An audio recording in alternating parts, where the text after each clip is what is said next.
नमस्कार दोस्तों, फिर से आप लोगों को बट ब्रिज एकेडमी में स्वागत है। आज हम जो टॉपिक केमिस्ट्री में सम बेसिक कंसेप्ट डील किए थे उसी से आगे बढ़ रहे हैं और इसमें आपको कुछ एलिमेंट जो इम्पोर्टेंट है, जो आपको जनरल कंपटीशन में हर जगह यूज करना पड़ेगा, उसका हमने यहाँ टेबल बना के आपको दे रहे हैं और इसको आपको मेमोराइज करना है। ठीक है, तो यहाँ ऊपर में हमने ये देख रहे हैं आप, एटॉमिक नंबर लिखा है और यहाँ पर एटॉमिक मास लिखा है। मतलब ये परमाणु संख्या हो गया और ये परमाणु भार हो गया। और ये करीब 30 एलिमेंट जो इम्पोर्टेंट है, जो हमेशा आपको जो है सो यूज आएगा। ये सारे तत्व जो है सो एलिमेंट आपको मेमोराइज करना पड़ेगा और देख के रखना पड़ेगा। ठीक है, इसमें पीरियोडिक टेबल में अगर आप देखिएगा, आगे हम पढ़ेंगे पीरियोडिक टेबल, तो मॉडर्न पीरियोडिक टेबल जो आपको बनाया गया है वो एटॉमिक नंबर के आधार पर, मास नंबर मतलब द्रव्यमान के आधार पर नहीं बनाया गया है। इसलिए आप देखिएगा कहीं कहीं मास जो है सो कुछ अलग ढंग से दिखेगा। जैसे यहाँ देखिए, पोटासियम का 39 है, ठीक है, जबकि यहाँ पर परमाणु संख्या यहाँ पर कितना है, 19 है। और आर्गन का 18 है परमाणु संख्या, लेकिन इसका मास देखिएगा तो 40 है। तो अंतर आपको हो जाएगा, तो इसलिए कंफ्यूजन की बात नहीं कीजिएगा। और दूसरी बात ये है, जो हम राउंड फिगर में 5 के बाद जो होता है, जैसे कि आपको ऑक्सीजन सब में ही देखिएगा तो 15 पॉइंट समथिंग करके जाता है, तो 16 ले लिया गया राउंड फिगर में। इसी ढंग से इसको जो है सो एडजस्ट किया गया है। चलिए आप लोग थोड़ा सा स्क्रीनशॉट इसका ले लीजिए या वीडियो को पॉज करके अपना है इसको उतार लीजिएगा। चलिए स्क्रीनशॉट के लिए टाइम दे रहे हैं, कुछ ले लीजिए। ठीक है, आपने ले लिया होगा। ये सारे एलिमेंट जो है, तत्व जो है हमें आगे यूज होगा केमिस्ट्री में।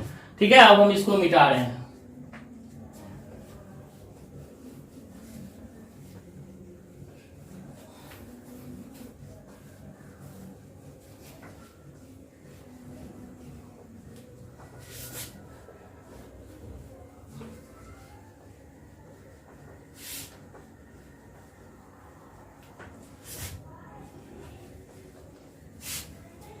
चलिए, आज जो हम लोग टॉपिक डील करने जा रहे हैं बहुत इंपॉर्टेंट है केमिस्ट्री का।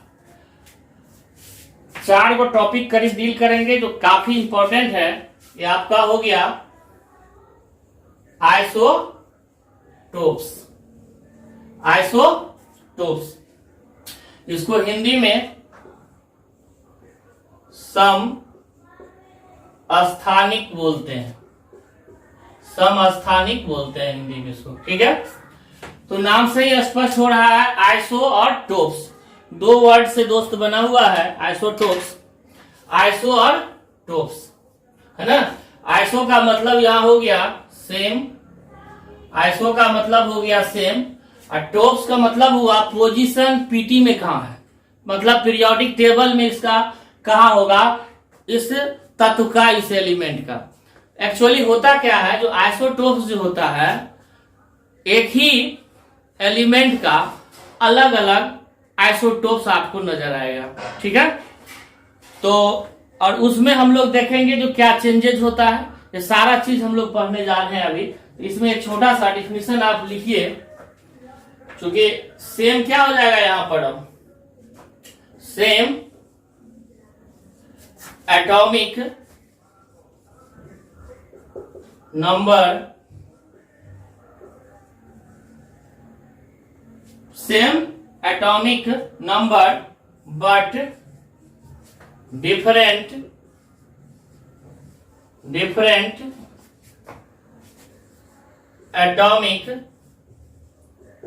Atomic mass. ठीक है, परमाणु संख्या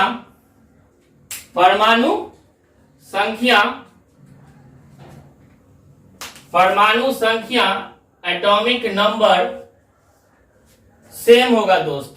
एटॉमिक नंबर क्या होगा, सेम होगा। परमाणु संख्या क्या होगा, सेम होगा, लेकिन बट मीन्स लेकिन अलग होगा, डिफरेंट होगा एटॉमिक मास।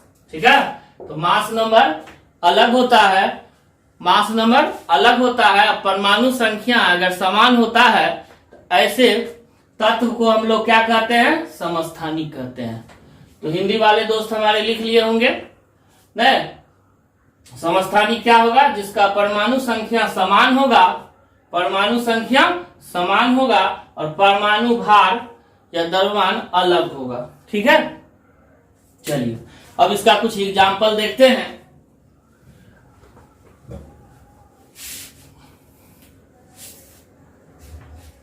एग्जाम्पल में आप हाइड्रोजन का ही 3 आइसोटोप्स यहां ले सकते हैं। देखिए, इसको हम लोग प्रोटियम कहते हैं, इसको डी जो है ड्यूटेरियम कहलाता है और टी जो है ट्राइटियम कहलाता है। ठीक है, ये आपका जनरल हाइड्रोजन हो गया। जो हाइड्रोजन आप जनरली अभी हम पीरियोडिक टेबल में से लेकर के आपको एक बॉक्स दिया था याद करने के लिए, जनरल हाइड्रोजन हो गया। ठीक है ना, जिसको एस से आप डिनोट करते हैं, इसको आप जो है सो डी से डिनोट करते हैं, है ना, और इसको टी से डिनोट करते हैं। वैसे सबका सब हाइड्रोजने है, इसका आइसोटोप्स है, समस्थानिक है। तो आप देख रहे हैं दोस्तों, परमाणु संख्या सब में क्या हो रहा है? समान हो रहा है, 1 1 1, लेकिन परमाणु भार ऊपर में लिखा गया है, 1 है यहाँ 2 है, यहाँ 3 है। ठीक है, तो ये जो ग्रुप आप देख रहे हैं वो क्या हो गया? आइसोटोप्स हो गया। लेकिन जब पीरियोडिक टेबल में आवर्त सारणी में, हिंदी में पीरियोडिक टेबल को क्या बोलते हैं? आवर्त सारणी। आवर्त सारणी में आप देखिएगा तो सिर्फ एक ही जगह हाइड्रोजन लिखा हुआ आपको नजर आएगा। एक्चुअली ये आइसोटोप्स जो है समस्थानिक, ये हाइड्रोजन का आइसोटोप्स है और इसका यूज अलग अलग जगह होता है। और सबसे ज्यादा जो हमारे सराउंडिंग में या जहां भी कहीं एटमोस्फेयर में जो भी कहीं, सबसे ज्यादा प्रोटियम जो है ये मिलता है आपको। लगभग 99, ये जो प्रोटियम है आपका 99.98% तक जो है सो यही प्रोटियम हाइड्रोजन आपको मिलता है। बाद बाकी ये सब कुछ अमाउंट में रहता है। दूसरी बात है, देखिए ये जो ड्यूटेरियम है, ये ड्यूटेरियम जो है आपको ड्यूटेरियम, ये ट्राइटियम जो है सो आपको रेडियो एक्टिव हो जाता है। यहां देखिए, ये ट्राइटियम रेडियो एक्टिव सबस्टांस है, नहीं रेडियो एक्टिव है, रेडियो सक्रियता शो करता है, अल्फा बीटा गामा रेज निकालता है। लेकिन ये ड्यूटेरियम की बात कीजिएगा तो इसी से आपको D2O हैवी वाटर जिसको बोलते हैं, हैवी वाटर भारी जल, हैवी वाटर भारी जल जो यूज होता है कहां पर? इसका प्रयोग कहां करते हैं हम लोग? ये क्या बनाता है? डिस्टिल्ड वाटर हुआ है, डिस्टिल्ड वाटर। बैटरी में जो पानी डालते हैं यही D2O डालते हैं। ठीक है, इसके बाद आपको इसका प्रयोग जो है सो स्लाइन जो होता है उसमें भी यूज किया जाता है। अब कहिएगा जो मिनरल्स वाटर जो हम पीते हैं वो सलाइन में रहता है, वो नहीं रहता है दोस्त, ये क्या रहता है? D2O होता है। तो आपने देखा जो आइसोटोप्स का यूज कहां कहां क्या क्या हो रहा है। इसी ढंग से बहुत सारे आइसोटोप्स हम लोग देखेंगे। ठीक है, तो चलिए कुछ एग्जाम्पल आपको हम दिखाते हैं, लेकिन इसमें एक चीज आपको और क्लियर करेंगे हम। इतना तक क्लियर हो गया। अब यहां देखिए, इसमें जो मेन चीज बताना था वो क्या है सो देखिए।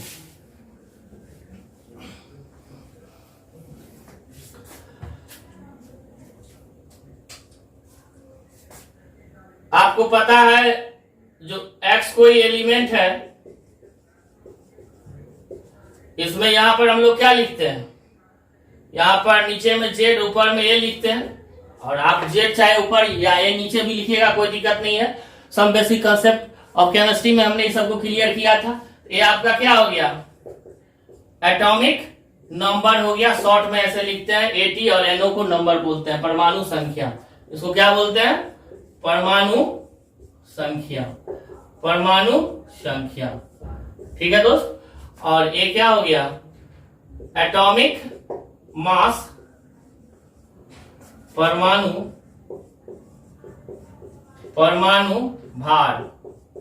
ठीक है, तो और एक फार्मूला भी हमने देखा था, सम बेसिक कंसेप्ट जो पढ़ाया था केमिस्ट्री का, इससे पहला टॉपिक, उसमें बताया था Z इक्वल टू पी होता है, P इक्वल टू ई होता है।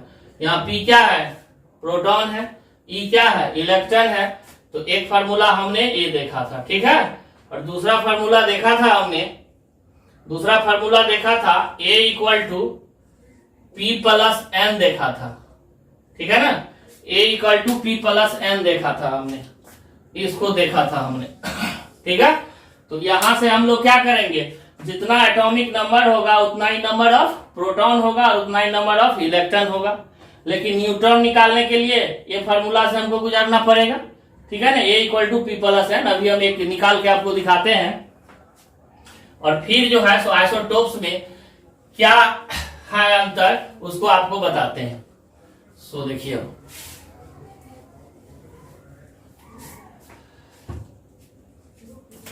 जैसे यहां हम ऑक्सीजन ले लेते हैं दोस्त, 8 और 16 होता है। ये क्या हो गया आपका, 8 क्या हो गया, Z हो गया, और 16 16 क्या हो गया, A हो गया, है ना। और अभी अभी जस्ट हमने फार्मूला देखा था, जो Z इक्वल टू क्या होता है, P, और P इक्वल टू क्या होता है, E होता है ना। तो यहाँ पर जब एटॉमिक नंबर 8 है तो नंबर ऑफ प्रोटॉन भी क्या हो जाएगा, यहाँ 8 हो जाएगा, इलेक्ट्रॉन भी क्या हो जाएगा, 8 हो जाएगा। लेकिन न्यूट्रॉन निकालने के लिए एक फार्मूला हमको क्या देखा गया था, A equal to P plus N, है ना। A equal to P plus N, ये न्यूट्रॉन है, न्यूट्रल होता है, चार्ज नहीं होता है, इसलिए 0 लिखते हैं। यहाँ कितना है, 16 है, इक्वल टू कितना, 8 प्लस क्या हो जाएगा, N, so N equal to क्या हो जाएगा, यहाँ 8 हो जाएगा, ठीक है। तो अब देखिए यहाँ पर N क्या हो गया, 8 हो गया। तो इस ढंग से इसको हम लोग जो है सो देख लिए। तो अभी तो इसका आइसोटोप्स जो है सो हमको देखना है। तो आइसोटोप्स अगर हम देखेंगे, अगर ऑक्सीजन का ही अगर हम बात करें दोस्त, ऑक्सीजन का ही, तो अभी हम क्या देखे हैं, ये 16 वाला ऑक्सीजन देखे थे। एक आइसोटोप्स देखेंगे इसका, तो इसका आइसोटोप्स अगर देखेंगे तो इसका, अब यहां देखिए यहां पर हम लिख देते हैं कि N इक्वल टू क्या हो गया आपका, 8 हो गया। अब यहां जगह का प्रॉब्लम है, इसलिए इसको मिटाना पड़ेगा। अब देखिए, अगर इसी का आइसोटोप्स अगर हम लेते हैं तो एक ऑक्सीजन हम आइसोटोप्स का 16 वाला ले लिया है, 17 वाला ले सकते हैं, 8 और यहाँ 17 ले लेते हैं, 18 भी होता है, मास क्या होगा 18 वाला भी होता है। तो यहाँ पर क्या हो जाएगा दोस्त, देखिए Z इसका भी क्या हो गया, 8 हो गया। तो नंबर ऑफ प्रोटॉन यहाँ क्या हो जाएगा, 8 हो जाएगा, इलेक्ट्रॉन भी क्या हो जाएगा, 8 हो जाएगा। लेकिन जब न्यूट्रॉन की बात होगी तो क्या कीजिएगा, न्यूट्रॉन के लिए, अब न्यूट्रॉन के लिए क्या फॉर्मूला यूज कीजिएगा, A equal to P plus N, है ना, P प्लस N। तो A कितना है यहाँ पर 17 है ना, और 17 है, और P कितना है 8 है, plus N, so N equal to क्या हो जाएगा, N इक्वल टू क्या हो जाएगा, 17 में से 8 को घटाइएगा, नहीं तो कितना हो जाएगा, 9 होगा कि नहीं होगा, यहाँ इसको घटाइएगा तो 9 होगा। तो यहाँ पर न्यूट्रॉन क्या हो गया आपका, 9 हो गया दोस्त। तो क्या आप देख रहे हैं, ये भी तो ऑक्सीजन है और ये भी ऑक्सीजन है, लेकिन आपस में आइसोटोप्स है। तो आइसोटोप्स की वजह से यहाँ नंबर ऑफ न्यूट्रॉन क्या हो रहा है आपका, डिफर हो रहा है दोस्त, नंबर ऑफ न्यूट्रॉन डिफर हो रहा है, क्योंकि यहाँ पर मास नंबर डिफर हो रहा है, मास नंबर डिफर हो रहा है, ठीक है। तो ऑक्सीजन का और भी आइसोटोप्स आता है, 8 और 18, इसको आप बना लीजिएगा, देखिएगा, फिर इसमें न्यूट्रॉन क्या हो जाएगा आपका, डिफर हो जाएगा। क्लियर हो गया, इसमें तो कहीं कंफ्यूजन नहीं है। चलिए आगे बढ़ते हैं। कुछ आइसोटोप्स में एग्जांपल आप लिख लीजिए और बनाइएगा। वैसे हम एक हाइड्रोजन का फिर से आपको निकाल देते हैं, जैसे देखिए बहुत इंटरेस्टिंग है, जो आपने पढ़ा है उसको एक बार दिखा देते हैं। ऐसे देखिए, हाइड्रोजन 1 ड्यूटेरियम 1 2 और ट्राइटियम 1 3 देखा था आपने। इसमें देखिए यहाँ पर इसमें नंबर ऑफ अगर हम देखेंगे तो प्रोटॉन कितना हो जाएगा, 1 है यहाँ पर तो 1 हो जाएगा, इलेक्ट्रॉन भी कितना हो जाएगा, 1 हो जाएगा, और न्यूट्रॉन कितना हो जाएगा, 0 होगा। क्योंकि फॉर्मूला से अगर हम जाएंगे तो A इक्वल टू क्या होता है, P प्लस N होता है ना, इसका A 1 है और P भी क्या है, 1 है, तो N इक्वल टू मतलब न्यूट्रॉन इक्वल टू क्या हो जाएगा, यहाँ 0 हो जाएगा। क्योंकि 1 में से 1 अगर जाएगा घटेगा तो 0 बनेगा, तो इसलिए यहाँ क्या हो गया, 0 हो गया। लेकिन अगर ड्यूटेरियम की बात करें हम तो यहाँ पर प्रोटॉन कितना हो जाएगा, इसका 1, इलेक्ट्रॉन भी क्या हो जाएगा 1, लेकिन न्यूट्रॉन क्या हो जाएगा 1 हो जाएगा, 0 नहीं होगा। क्योंकि ये क्या है, 2 है यहाँ नहीं, क्योंकि यहाँ पर वैल्यू आप क्या पुट कीजिएगा, 2 पुट कीजिएगा, 2 पुट कीजिएगा तो वैल्यू में क्या आ जाएगा, यहाँ पर 1 आ जाएगा। क्योंकि एक इधर आ जाएगा तो क्या बन जाएगा, 1 बन जाएगा। अब चलिए ट्राइटियम में देखिए आप, ट्राइटियम में अगर गौर कीजिएगा तो प्रोटॉन कितना हो जाएगा 1, इलेक्ट्रॉन यहाँ भी क्या हो जाएगा 1, लेकिन न्यूट्रॉन की बात करेंगे तो यहाँ 2 हो जाएगा। तो आप क्या देख रहे हैं, ग्रेजुअली जो है सो नंबर ऑफ न्यूट्रॉन जो है सो बढ़ रहा है, 0 से यहाँ क्या हो गया 1 पे चला आया, फिर क्या आ गया 2 पे चला आया। तो 3 गो हाइड्रोजन का आइसोटोप्स है दोस्त, ठीक है। इसका यूज भी आपको हम बता ही दिए थे सारा चीज। चलिए अब कुछ आइसोटोप्स आपको होमवर्क के रूप में दिया जा रहा है, इसको आप बनाइएगा और चेक कीजिएगा। अभी आइसोटोप्स टॉपिक ही चल रहा है।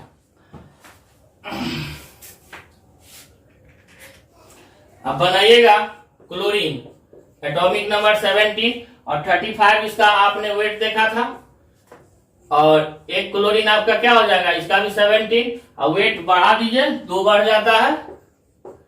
एक होमवर्क ये हो गया, देखिएगा ये आपस में क्या है, आइसोटोप्स है। इसके बाद आप देखिएगा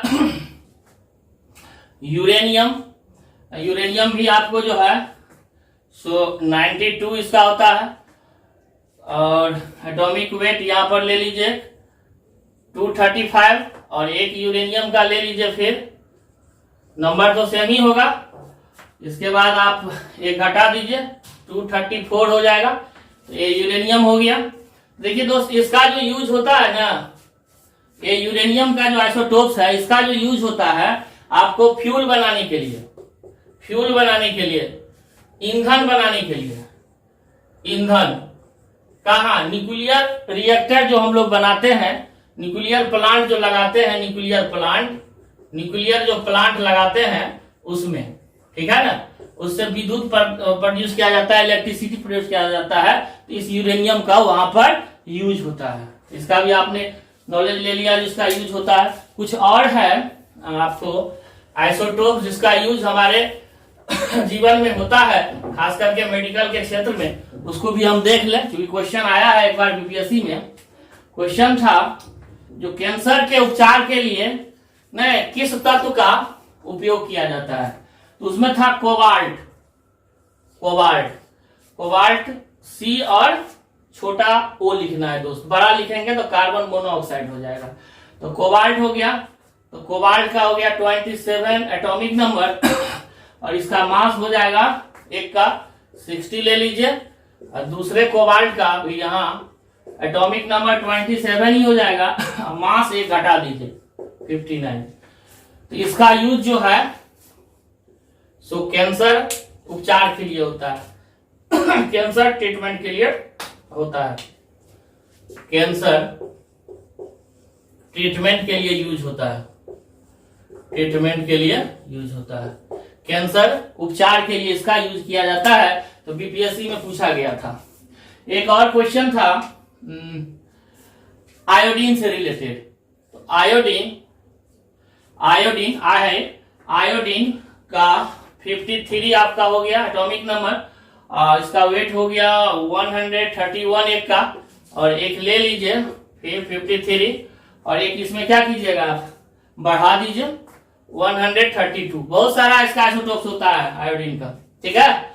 और इसका जो यूज होता है, इसका जो यूज होता है वो ग्वाइटर, घेंघा रोग होता है, घेंघा रोग, ग्वाइटर जिसको इंग्लिश में कहते हैं, ग्वाइटर है ना, घेंघा, घेंघा ग्वाइटर डिजीज में इसका ग्वाइटर डिजीज का ट्रीटमेंट किया जाता है।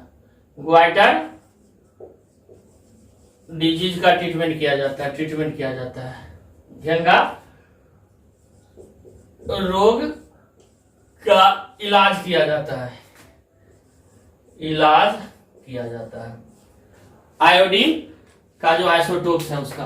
तो ये आपने कुछ इंपॉर्टेंट जो है सो आइसोटोप्स के बारे में देखा और कहां पर क्या यूज होगा, ये सारे चीज हम लोग दोस्त क्लियर कर लिए।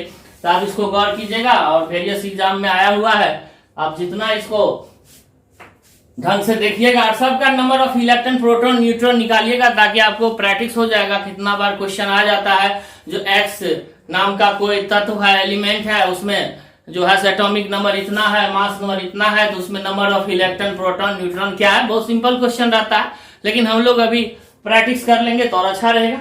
ठीक है, चलिए अब हम लोग नेक्स्ट टॉपिक इसका चलते हैं। आइसोटोप्स के बाद आइसोबार।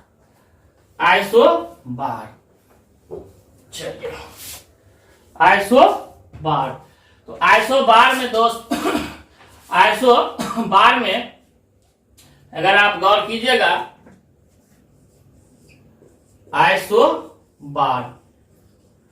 आइसोबार्स इसका हिंदी हो जाता है, बार मतलब क्या हुआ, भार। आइसो मतलब सेम, तो संभारित क्या हो जाता है, संभारित। और आइसो का मतलब फिर क्या हो गया यहाँ सेम, और बार मस क्या हो गया, भार, वेट नहीं, मास जिसको कहते हैं। तो क्या लिखिएगा, एक लाइन यहां लिख सकते हैं। हाँ एक चीज आपको उसमें मेंशन कर दीजिएगा। आइसोटोप्स में एक चीज मेंशन कर दीजिएगा। रुकिए एक मिनट। आइसोटोप्स में केमिकल प्रॉपर्टी उसका क्या हो जाएगा, सेम हो जाएगा। Chemical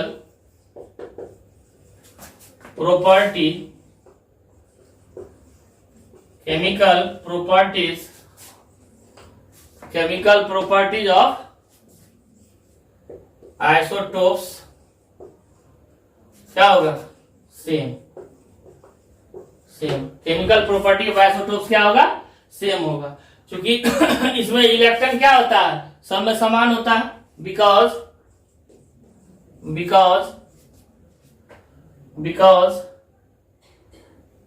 number of electrons same in the isotopes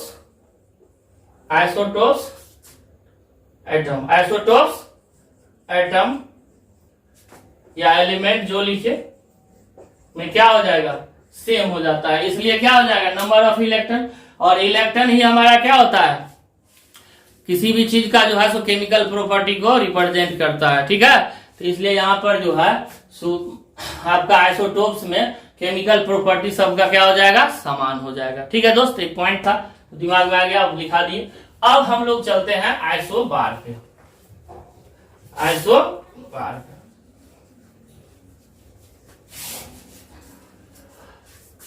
छोटा छोटा है आइसोबार्स।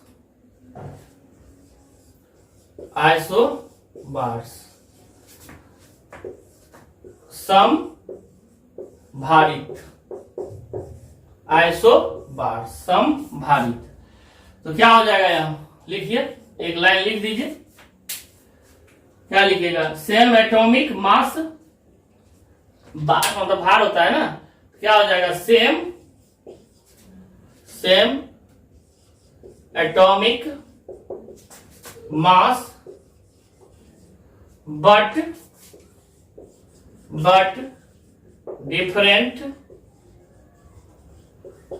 डिफरेंट एटॉमिक क्या हो जाएगा, but different atomic number.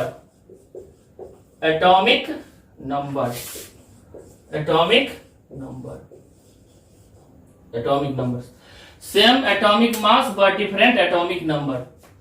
Same atomic mass, है ना, एटॉमिक मास। तो समान क्या हो जाएगा, परमाणु भार हो गया दोस्त, ये परमाणु भार, भार सेम मतलब क्या हुआ, समान, समान नहीं, समान क्या हो गया, समान, इसका परमाणु भार हो गया, लेकिन अलग अलग क्या हो जाएगा, यहाँ एटॉमिक नंबर हो जाएगा। डिफरेंट का मतलब क्या होता है, अलग अलग, अलग अलग एटॉमिक नंबर।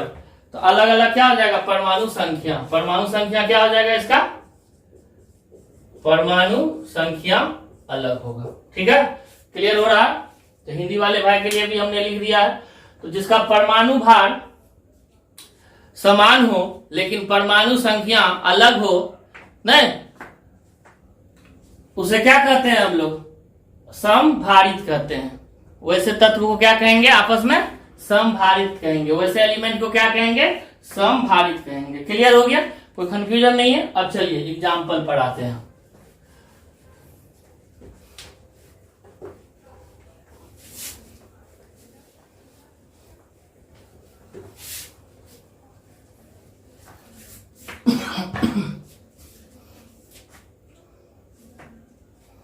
जैसे यहां देखिए, नाइट्रोजन 7 और 14, और इसका और ले लीजिए, कार्बन एक ले लीजिए 6 और 14। ये क्या है, आइसोटोप्स वाला। कार्बन का तो 12 होता है ना दोस्त, लेकिन यहाँ 14 लिखा हुआ, मतलब क्या हो गया, एक 12 वाला कार्बन होगा और एक 14 वाला होगा, तो क्या हो जाएगा, आइसोटोप्स हो जाएगा। लेकिन अगर पूछेगा नाइट्रोजन 14 और कार्बन 14 में क्या रिश्ता है, क्या रिलेशन है, हम कहेंगे आइसोबार है। क्या कहेंगे, आइसोबार है। चलिए इसमें निकालिए number of electron, proton, neutron क्या होता है, थोड़ा सा इसको देख लेते हैं। तो इसमें देखिए यहाँ पर इसमें इलेक्ट्रॉन इसका कितना हो जाएगा, 7, प्रोटॉन भी क्या हो जाएगा यहाँ 7, और न्यूट्रॉन क्या हो जाएगा, यहाँ न्यूट्रॉन निकालिए तो 7 हो जाएगा। क्लियर हो गया। लेकिन जब इसमें बात करते हैं तो यहाँ देखिए, इसमें इलेक्ट्रॉन कितना हो गया है आपका 6, प्रोटॉन कितना हो गया 6, और न्यूट्रॉन कितना हो गया 8। हुआ ना, हुआ ना। तो यहां देख रहे हैं, इस दोनों में, नाइट्रोजन में और कार्बन में, यहाँ पर 7-7 आ रहा है, लेकिन यहाँ पर 6-6 और न्यूट्रॉन 8 आ गया। मतलब कुछ भी ऐसा नहीं है, ये दोनों चीज में कुछ मिलता है, नहीं मिल रहा है, नहीं मिल रहा है। क्यों नहीं मिल रहा है, क्योंकि यहां देख रहे हैं, ये नाइट्रोजन है और ये कार्बन है, तो दोनों तत्व मतलब एलिमेंट अलग अलग हो गया है। अलग अलग हो गया तो केमिकल प्रॉपर्टी क्या हो जाएगा, इसका अलग हो जाएगा। तो अगर मन करे तो लिख सकते हैं आप, आइसोबार का, आइसोबार्स का केमिकल प्रॉपर्टीज क्या हो जाता है, आइसोबार का केमिकल प्रॉपर्टीज डिफरेंट होता है। क्या होता है, डिफरेंट होता है। शॉर्ट में लिख लीजिए, डिफरेंट होता है। मतलब समभारित का रासायनिक गुण क्या होगा, अलग होगा। समभारित का रासायनिक गुण क्या होगा, अलग होगा। केमिकल प्रॉपर्टी का हिंदी क्या हो गया, रासायनिक गुण। क्या हो गया, रासायनिक गुण। और हम जानते हैं जो रासायनिक गुण किस पर निर्भर करता है, इलेक्ट्रॉन पर। ये हम लोग केमिकल बॉन्डिंग में और डिटेल पढ़ेंगे, वहां पर देखेंगे जो कैसे इलेक्ट्रॉन जो है सो केमिकल बॉन्डिंग में कहीं पर शेयरिंग करता है, कहीं पर लॉस गेन करता है, किसी को देना पड़ता है, किसी से लेना पड़ता है। ये बहुत सारी चीज हम लोग देखेंगे केमिकल बॉन्डिंग में दोस्त, नहीं रासायनिक बंधन में। इतना तक आपको क्लियर हो गया होगा। चलिए चलिए आगे देखते हैं।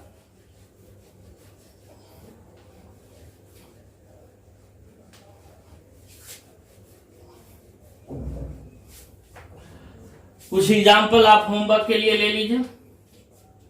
जैसे सोडियम 11 है, इसका एटॉमिक नंबर आप आइसोटोप्स वाला ले लीजिए 24, एंड मैग्नीशियम क्या हो जाएगा 12, और यहां भी क्या लीजिएगा, क्योंकि भार तो आपको 1 बनाना है, 24 हो गया। इसमें number of electron, proton, neutron निकाल लीजिएगा।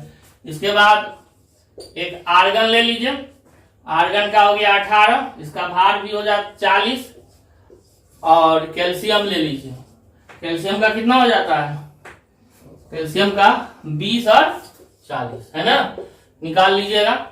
बहुत हो गया प्रैक्टिस के लिए। और भी मन करे तो और भी ले सकते हैं आप, जैसे कि अभी जस्ट हमने बताया था ट्राइटियम और हीलियम ले सकते हैं, है ना। तो हीलियम में भी आइसोटोप्स होता है दोस्त, यहाँ क्या हो जाएगा 2 और 3, आप ले सकते हैं, निकाल सकते हैं, कोई दिक्कत नहीं है। इसका भी रिलेशन आप निकाल सकते हैं। ये सब सारा आपस में क्या रिश्ता दिखाता है। अगर आपसे पूछेगा जो आर्गन 40 और कैल्शियम 40 जिसका भार है वो आपस में क्या रिश्ता दिखाता है, तो आइसोबार का, समभारिता का रिश्ता दिखाता है। सोडियम और मैग्नीशियम, तो सोडियम का 24 है, ऐसा सोडियम जिसका एटॉमिक मास 24 है, जनरली 23 होता है ना, ये आइसोटोप्स है। और मैग्नीशियम 24 का आपस में क्या रिश्ता है, तो आइसोबार का रिश्ता है। क्या है, आइसोबार का रिश्ता है। क्लियर हो गया दोस्त। चलिए अब जो नेक्स्ट टॉपिक आता है मेरा, इसमें वो आइसोटोन्स आता है। आइसोटोन्स, आइसोटोन्स, आइसो का मतलब सेम और टोन्स का मतलब न्यूट्रॉन होता है यहाँ पर। तो क्या लिखिएगा हिंदी, यहाँ सम न्यूट्रॉनिक, सम, सम मतलब बराबर, न्यूट्रॉनिक, सम न्यूट्रॉनिक, सम न्यूट्रॉनिक। क्या लिखिएगा यहाँ, इसके लिए कुछ लिख लीजिए, same number of neutrons, same number of, NO dot दीजिएगा नंबर हो जाएगा, same number of neutrons, but, लेकिन इसमें क्या हो जाएगा but different, different atomic number, atomic number, AT और डॉट दीजिएगा तो एटॉमिक हो गया, NO नंबर, और इसका मास नंबर भी क्या हो जाएगा, अलग अलग हो जाएगा, and atomic mass, and atomic mass. तो दोनों चीज अलग हो जाता है आइसोटोन्स में। सेम नंबर ऑफ न्यूट्रॉन्स तो होगा, लेकिन एटॉमिक नंबर भी अलग होगा और मास नंबर भी उसका अलग अलग हो जाएगा। कैसे, सो देखिए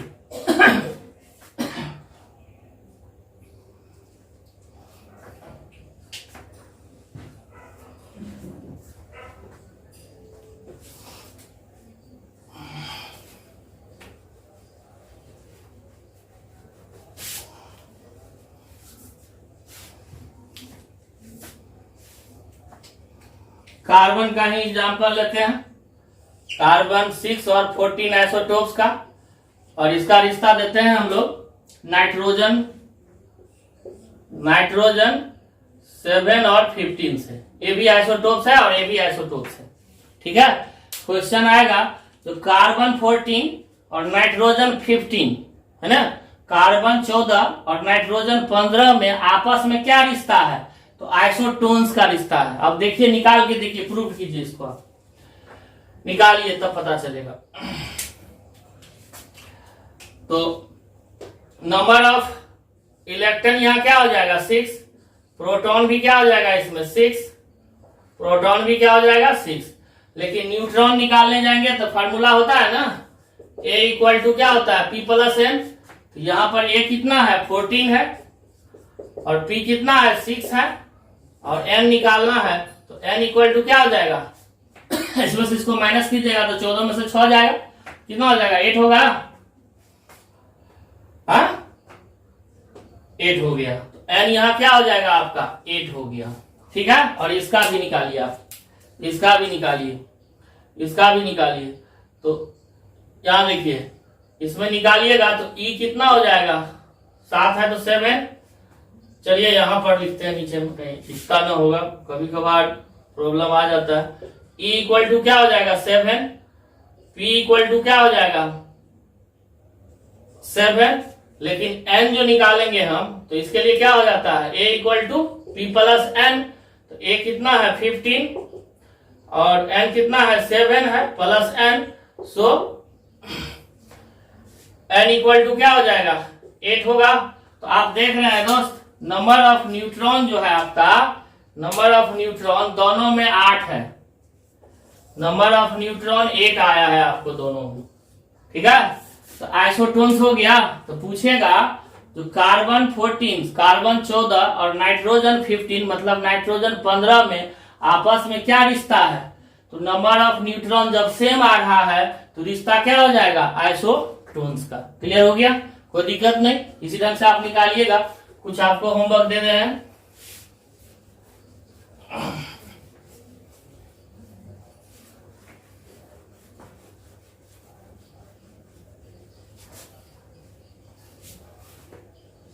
चलिए आप कुछ होमवर्क ले जाइए घर के लिए।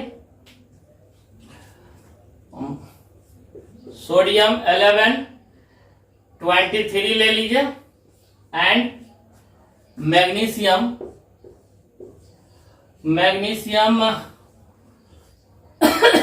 12 24 है ना। देख रहे हैं एटॉमिक नंबर भी क्या हो रहा है अलग अलग हो रहा है और मास नंबर भी क्या है अलग अलग है, लेकिन नंबर ऑफ न्यूट्रॉन क्या हो जाएगा सेम हो जाएगा, नहीं हो जाएगा। फॉर्मूला पे पुट करके देख लीजिएगा, हो जाएगा। एक होमवर्क आपका ये हो गया दोस्त। दूसरा होमवर्क भी लेना है तो ले सकते हैं आप। दूसरा होमवर्क भी आप लेना है तो ले लीजिए, एक ये ले लीजिए और इसका रिलेशन आप हीलियम के साथ कर दीजिए 4 के साथ, ठीक है ना। कीजिएगा तो आ जाएगा। यहाँ भी देखते हैं 1 है, यहाँ 2 हो गया, यहाँ 3, यहाँ 4, मतलब एटॉमिक नंबर और मास नंबर दोनों क्या हो गया। और बहुत सारे आते हैं एग्जाम्पल, कोई दिक्कत नहीं है, आप देख सकते हैं ले सकते हैं। जैसे कि एक और लेना है तो ले सकते हैं लिथियम 3 और 7 और बेरिलियम ले लीजिए। बेरिलियम में 4 और 8, तो यहाँ देख रहे हैं ना अंतर हो गया ना। तो आपस में क्या हो गया नंबर ऑफ न्यूट्रॉन सेम होगा सब में, नंबर ऑफ न्यूट्रॉन क्या होगा सेम होगा, तो क्या हो जाएगा आइसोटोन हो जाएगा, सम न्यूट्रॉनिक हो जाएगा। क्या हो जाएगा सम न्यूट्रॉनिक, क्योंकि नंबर ऑफ न्यूट्रॉन जब सेम होता है तो क्या हो जाता है सम न्यूट्रॉनिक हो जाता है। तो क्लियर हो रहा है। चलिए अब लास्ट टॉपिक है एक जो कि हमको केमिकल बॉन्डिंग के टाइम में देखना चाहिए, लेकिन यहां भी आपको दिक्कत नहीं होगा, आप समझ सकते हैं। आइसो इलेक्ट्रॉनिक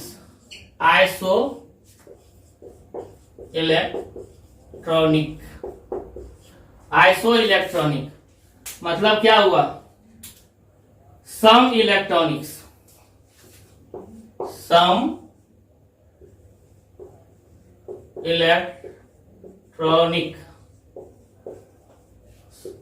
है ना हिंदी में। तो सेम यहां पर इलेक्ट्रॉन होगा दोस्त, क्या हो जाएगा आइसो का मतलब क्या होता है सेम, इलेक्ट्रॉनिक का मतलब हुआ इलेक्ट्रॉन्स। तो सेम क्या हो जाएगा सेम इलेक्ट्रॉन हो जाएगा। चलिए एक लाइन यहां लिख लीजिए सॉरी, species having same